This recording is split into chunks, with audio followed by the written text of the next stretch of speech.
Let's mount up. Hey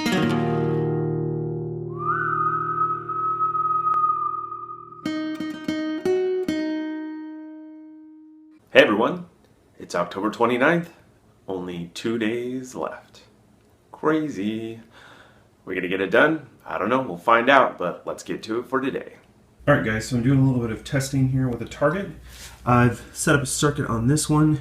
This has a transistor that acts as a switch, and this will be pretty much the most common board I think I'm going to be using here.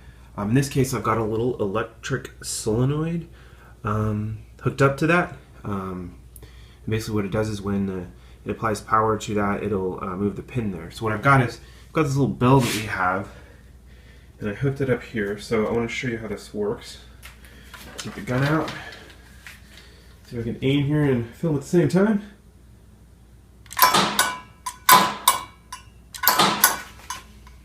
So you can get a better view, get some shadow going on. So you get the idea there. Unfortunately, this bell is kind of a lame bell. Like, it doesn't ring real well. Otherwise, I think it would sound awesome. But I just kind of want to test this out. I really wanted to use it just because it's real simple. So I might maybe add like an actual sound effect to it. Besides that, like I was hoping it would sound cool on its own, but it's kind of lame. I don't know. Anyway, I wanted to show you that. I'm going to be using this setup here for a bunch of different things, like our pan that's laying around here somewhere and stuff like that. So yeah, I'm happy with how that worked out. So keep moving on. Okay, so I thought I would just give you a closer look on this target board for those of you who are interested. This is the same basic template that I was using before. So I got the power input on it, and then I have the headers that hold the nano. And I used headers, that way I can easily swap out these nanos if one were to break, or I need to take it out and program it or something like that. And then on top of that, I added this transistor here, and this is basically acting like a switch for the 12-volt power. It's got a little pull-up resistor, and then it goes into the Arduino, and then it goes out to this little header here. And then I've got over here these guys, these little connectors, and then basically I can solder this onto whatever it is that I want to power. So it's one of those electronic solenoids like I showed you. This just gets soldered on the end of that, or say I want to light up a lantern, this gets soldered onto that. Or if it's like a pneumatic valve, same deal, solder these onto the leads, and then I can plug that into this header right here, and it'll control it. And then the other one that I added, this is going to be used for sound. Not all of them will need their own sound. You know, like the Crow has its own sound, so it doesn't really need anything.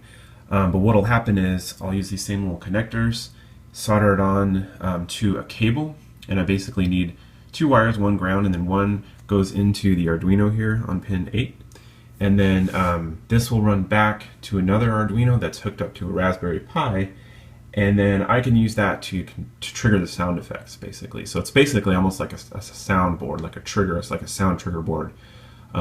So when this pin goes high, when this pin gets voltage, it triggers the other Arduino that's hooked up to the Raspberry Pi, and then whatever pin that's connected to over there, it'll say, hey, play this sound, and then it plays it. So that should work pretty well.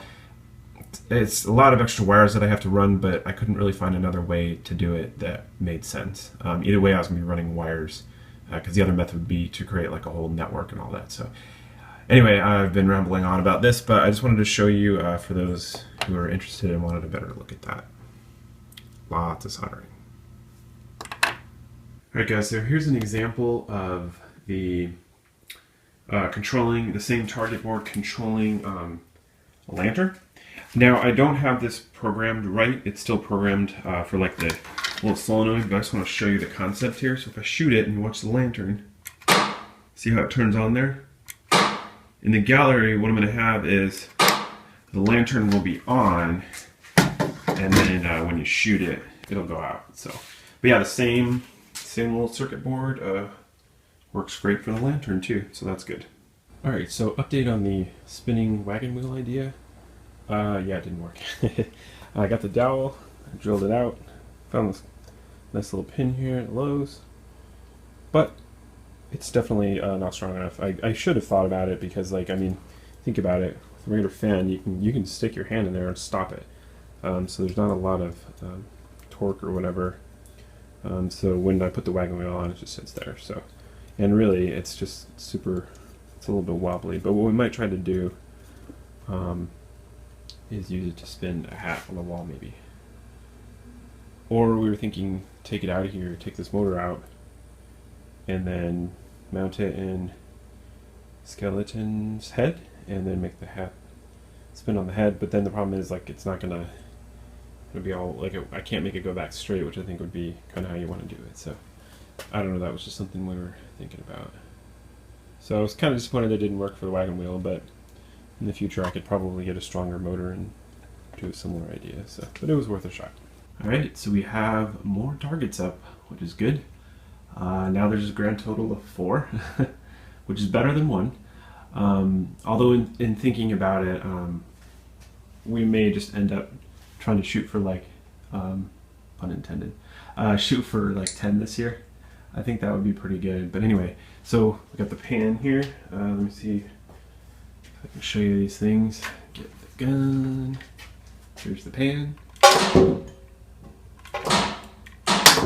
Still need to screw around with that one a little bit, get it working better. Oh, I guess I should keep pulling up the gun. We got this little cowbell up here. Here's the cowbell. That one's actually my favorite. And then we've got the lantern up here, and then that one's pretty basic. It just goes out when you shoot it, and then it comes back on. And we'll be doing the same thing as the lantern. Oops. With these jack-o'-lanterns down here. I'm going to set them up, and that'll be the same kind of thing as the lantern, where you can basically shoot those guys out. So, yeah. Oh, and then let me show you this over here. Lori's been working on this tonight. This is the forge, the hearth for the forge. These are the coals. They look really good. I can't really plug them in easily now, but I still need to build a base for this to sit on. That's going to go in the corner. And then I'm hoping to turn that into a target where there's a look that looks like it's flaring up. So I'm hoping to do that. So, but yeah, those turned out really nice. I think we're not gonna worry about the little chimney hood thing. Maybe next year we can have it. I just don't think there's time. So yeah, looking good so far. I have more. I do have a lot of these boards made up, which is great. These guys can power the lanterns or anything. So I've got 2 here, and then I've got a couple more inside, I think, already, so that's good. All right, guys, well, I'm super worn out, so that's it for today. Feeling pretty good about it. We'll have to probably start cutting back some stuff, but I think it's gonna be good for like a version 1.0 shooting gallery for this year. I think it's good. I think people will like it. It looks, I mean, we've got enough props in here. It doesn't look sparse or anything like that. So I think if we can hit around 10 targets, I think that'll be pretty good. I think everybody's gonna have a lot of fun with it, and I'll be pretty happy with that if we can hit that this year. So, all right, guys, thanks for watching, and we will see you tomorrow. It's Friday. One more day. Oh my gosh, it's crazy. Good night.